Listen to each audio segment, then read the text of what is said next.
What's up guys, Everything Apple Pro here, and Apple's big day is here. The March 27th event has came and went, and Apple has officially announced a new product, an all-new budget end iPad. And let's just say this event was a little underwhelming. It's no wonder that Apple didn't live stream it, so you had to sit and watch it through a blog. But in any case, let's go ahead and cover what's new, what's changed in this iPad. Of course, it is a budget end model. It's focused on classrooms for teachers, for students that can't really afford the higher end models, and it's an iPad that blends a lot of the functions from the higher end models with the cheaper stuff such as the Apple Pencil and the power. So this thing is powered by an all new A10X CPU, which for the budget end model is actually pretty fantastic. I really was expecting Apple to announce a lot more stuff, but they didn't. It was just this iPad, which I'll get into the details here in just a second, but no new MacBooks, no new iPhones, no iPhone colors, even iOS 11.3 was hardly mentioned aside from some of the classroom-like features,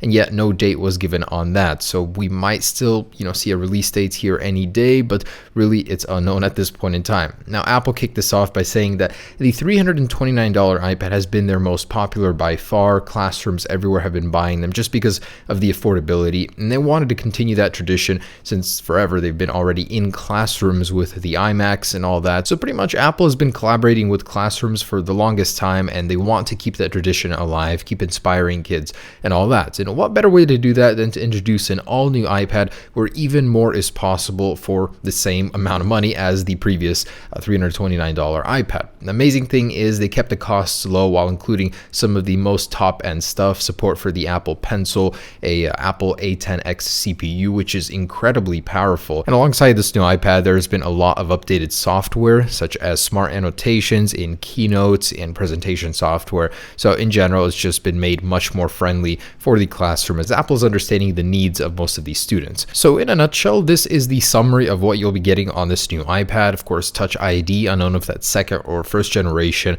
I'd bank on first generation, honestly, although maybe second since the prices have gone down. The A10 Fusion chip, which is impressive, 10 hours of battery life, 8 megapixel camera, which is a pretty old camera if Apple isn't using the 12 megapixel sensor, as well as pretty much sensors you can expect on any other iDevice, and LTE up to 300 megabit download speeds. So pretty cool. Apple did show off some new AR capabilities as well. So, this camera must be pretty decently capable since it can do some of this stuff, but I'm guessing the A10 does most of the heavy lifting. It also only weighs 1 pound, so about the same as the previous generation. Unknown if the body has changed in any way, but it seems to be offered in 3 colors: rose gold, space gray, and silver. So you get one more color option, which is pretty neat.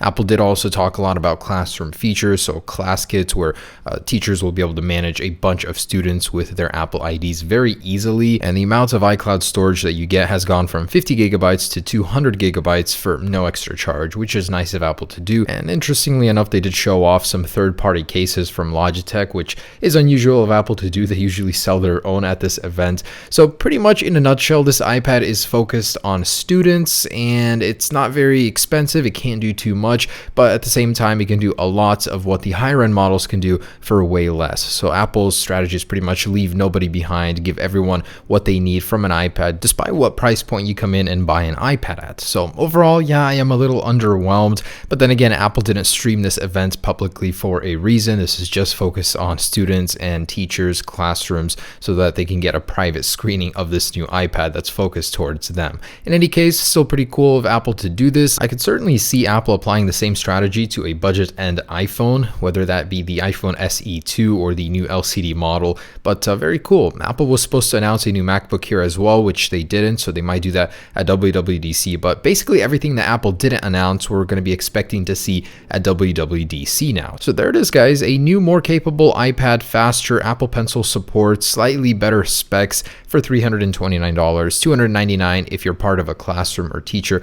You can buy this for that price. So this should be available to order today, and you'll be receiving it within a week. Thanks for watching, guys. That's it, and stay tuned for more info. Peace.